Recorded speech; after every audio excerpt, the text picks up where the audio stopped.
Thank you for joining us today, and I'm with Barbara Barron, Director of Media and Community Outreach for Peace Hospice and Palliative Care. Barbara, thanks for being here. Not only are you new to the Naperville Chamber of Commerce yourself, you're new to Peace Hospice, only a couple months on the job. Thanks, Mike. Absolutely. Thanks again. Thanks for being here. Tell me a little bit about hospice care in general and what brought you to the company you're with today.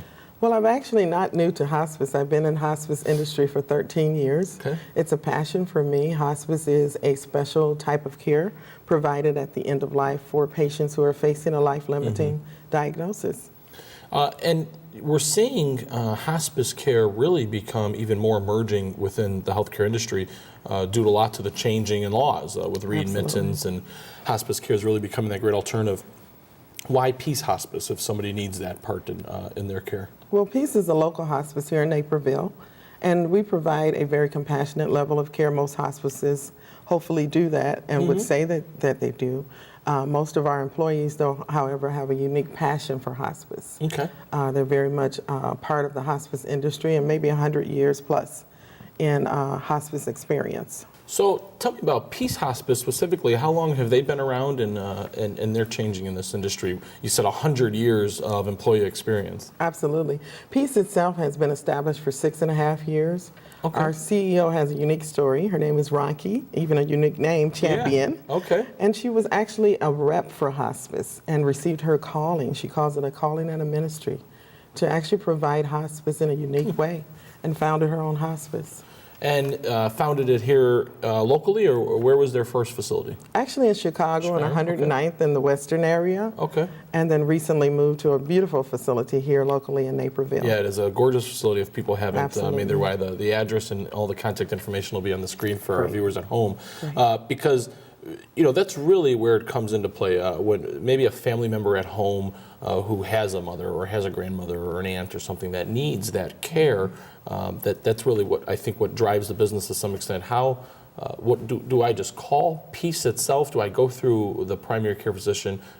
Or the hospitals? How does it all work? I mean, how do the patients get to you? And it's actually, Mike, a myriad of that. Okay. People can feel free, and we're encouraging the community to call directly. Okay. You can call Peace directly.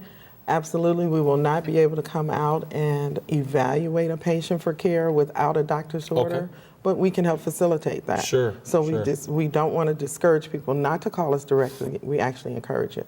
And I think you talked about the long-term care or the short-term care and kind of the long-term illnesses to some extent even. Those are often the hardest to treat and the hardest maybe sometimes for family to deal with. Are your experts on staff also kind of relationship builders and help navigate all that for the family? Absolutely, and we encourage our staff to do just that. We let everyone know, even from the receptionist, you're building relationships. There's a smile in your voice when a person calls Peace or walks in. Unannounced, they're welcome. Yeah. So we're all building relationships for the caregiver, especially.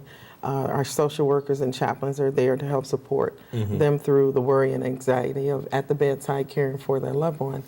Now, are you fully inpatient hospice care, or do you also in-home? I know people like to have sometimes the hospice care in their home, and they don't want to come to the facility. Do you offer both We types of actually services? do. Yes, we do. And most people, national survey shows that most people prefer to be cared for in their home. We're able to provide care wherever home is for that person.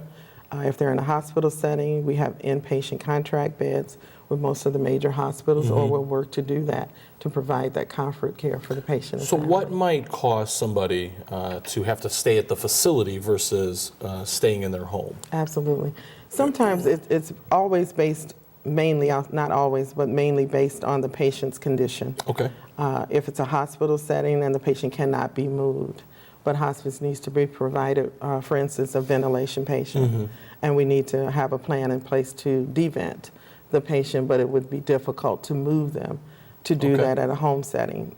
We work towards making sure that the patient and the caregiver's needs are met with the utmost importance placed first on the patient's care. What do you guys see here in Naperville? What are the needs of the Naperville community that Peace has been able to help with? We deal with palliative care patients, and palliative care is a unique type of care that's a pre-care prior to the hospice stage. We do see that need in most all communities, and we provide care everywhere throughout Illinois. We're also licensed in Indiana. So you will see a patient who's dealing with a critical illness that is not in the end stages yet, but approaching that stage, and they may be dealing with difficult pain management and symptom management. And now it's not always just long-term critical illnesses that require hospice care. Sometimes it could be rehabilitations or other illnesses as well, correct? It has been. In my experience, I've actually seen patients come on to hospice and then actually be discharged from hospice. Sure, okay. So it's not that death sentence that Yeah, most people absolutely. think of hospice as hopelessness. And I always say, think of hospice as help. And you guys have some unique traits about Peace Hospice as well. I know you guys, I'm going to say you get to have a little bit of fun even. We do. You do music therapy. Yes, we do. Tell the folks at home what that involves. Music therapy is a clinical therapeutic regimen that is used to help patients who can benefit from music therapy. And I know you might be thinking we all can benefit from music. And in a way we do. It's universal.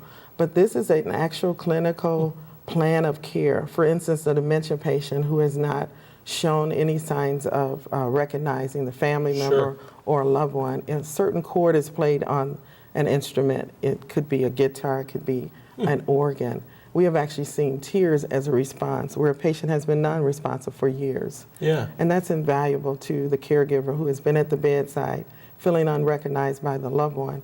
I always say that Alzheimer's is a disease that's difficult for the patient in the beginning stages, but more difficult for the loved one in the end stages. How does insurance factor into hospice care often? I know many people maybe worry about that piece of it. Do you see insurance as not really a derailment or a deterrent? It is not at all. Hospice is available for anyone with a terminal diagnosis, regardless of age. Hospice is also for the young. Unfortunately, we do have young patients from time to time. Infants are even born, when I say born to die, with chromosomal diseases, which are terminal. There's no cure for. So we're looking for the youth generation to be our next founders of the Nobel Peace Prizes and find cures for all these terminal illnesses. But we're here in the meantime to help people live until they die. And you guys also finally provide a great way for everybody to get involved and help. You're always looking for volunteers, correct? Yes, we are, absolutely. Any special skill sets or just people with a passion to care? People with a passion. We prefer people with a passion over someone with 5 degrees without a passion. Well, thank you, and I'm hoping that some of our viewers at home, whether they need the care for their family or they want to give some care and come in and volunteer, hopefully they'll pick up that phone and call you guys over at Peace Hospice. Barbara, thanks for being here today, and thank you for your support of the Naperville Area Chamber of Commerce. Thank you for letting me bring peace. I am Mike Evans, the President and CEO of the Naperville Chamber, and your host for Chamber Connection, and we will be right back.